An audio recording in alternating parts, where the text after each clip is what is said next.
kembali lagi bersama kami di Net 5 dan kita akan bicarakan mengenai potret apa yang kita dapatkan di lalu lintas nih Peter. Kalau kita berkendara ya, di dalam kendaraan di jalan raya, di pinggir-pinggirnya itu pedestrian, trotoar, apa yang kamu dapatkan? Kalau lihat trotoar di di jalanan, kalau di Jakarta itu yang pasti trotoar itu saya lihatnya sepeda motor. Terus kalau sore ke malam tuh langsung berubah pecel lele. Apa gitu. jadi ada yang jualan gitu ya, Pedagang kaki lima lah banyak tuh. Tapi itu seperti sudah menjadi terbiasa saja masyarakatnya ya. Padahal gunanya untuk tidak pejalan kaki ya. Nah ini dia, trotoar seperti ini tidak hanya terjadi di ibu kota saja Peter. Betul. Tapi di berbagai daerah termasuk juga ada di Surabaya. Ya, di Kota Pahlawan, dan agenda Net 5 kali ini akan menyoroti masalah trotoar di Kota Surabaya.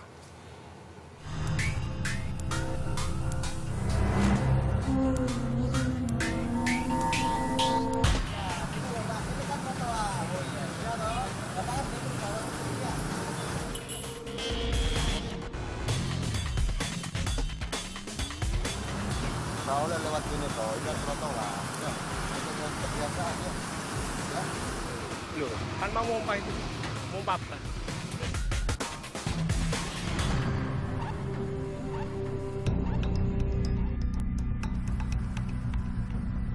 Tak cuma sekali atau dua kali Dinas Perhubungan dibantu polisi menertibkan jalur pedestrian.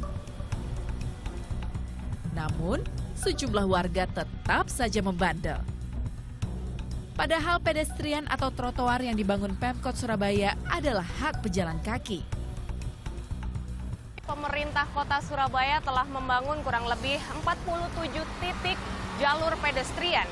Bahkan pemerintah kota juga menganggarkan dana lebih untuk menambah titik-titik jalur pejalan kaki di sejumlah wilayah.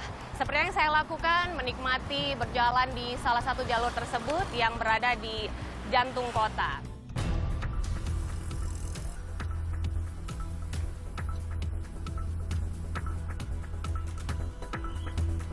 Banyaknya penyalahgunaan trotoar membuat warga enggan untuk beralih menggunakan trotoar. Selain itu, kondisi trotoar di beberapa titik yang kurang memenuhi syarat dikeluhkan sejumlah pendatang.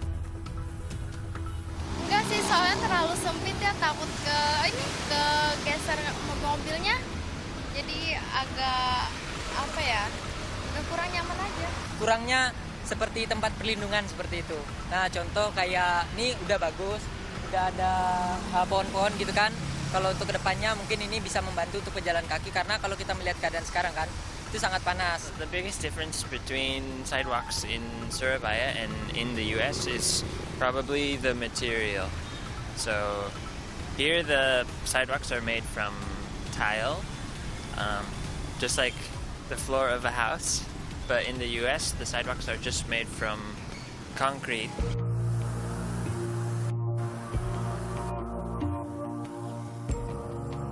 Penggunaan material yang salah dibantah oleh Dinas Pekerjaan Umum. Dinas berkelit tak ada aturan yang baku dalam menentukan material yang dipakai untuk trotoar. Saat ini memang perkembangan trotoar di Kota Surabaya itu di awal memang ada paving, kemudian kita pernah bangun coral tag yang seperti di Basuki Rahmat yang pertama, kemudian di depan Gerahadi. Tapi akhir-akhir ini karena dari segi estetika, keindahan, maka kita membangun dengan material yang granit. Sejumlah kriteria menjadikan trotoar ramah bagi pejalan kaki.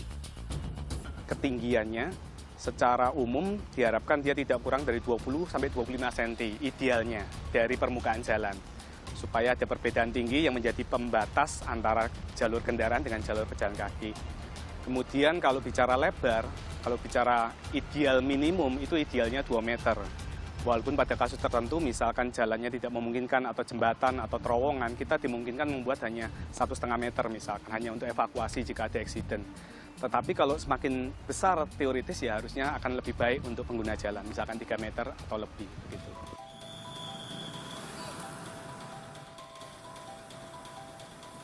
Tak cuma itu, material yang digunakan juga punya kriteria dalam hal bahan yang dipilih, serta spesifikasi ukuran. Secara material itu bisa dari jenis apapun, selama tentunya memperhatikan aspek pada waktu hujan, pada waktu ada genangan air misalkan, jangan sampai permukaannya itu licin. Kedua, tapi juga tidak boleh terlalu kasar, karena kita mungkin perhatikan beberapa taman di kota Surabaya, ada beberapa area pejalan kaki yang sengaja dibuat kasar, tapi tujuannya itu beda, itu kan untuk refleksi. Jadi kita sengaja melepas alas kaki, batu-batu dan lain sebagainya itu untuk refleksi. Tapi kalau trotoar sih idealnya tidak boleh sekasar itu juga. Ada baiknya Pemkot juga menambah sejumlah fasilitas agar warga ramah dengan trotoar. Bangkunya pun tidak bisa sekedar bangku, kita perlu merancang bangku yang nyaman diduduki, misalkan bergelombang begitu, sehingga pas satu orang duduk. Tapi kalau kita berbaring jadi nggak nyaman, karena bentuknya dia kan bergelombang, jadi kalaupun kita harus tidur, pasti nggak nyaman buat kita. Dan meletakkan bangku, tempat sampah, lampu penerangan, dan lain sebagainya juga harus diatur. Selain itu, dibutuhkan kesadaran dari warga Surabaya agar mau menggunakan trotoar. Pemkot Surabaya melalui Dinas PU Bina Marga menargetkan penambahan jalur pejalan kaki di 15 lokasi.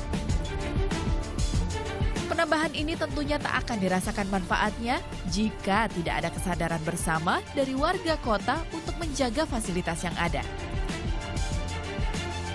Nita Liana, Sandi Priawan melaporkan untuk NET.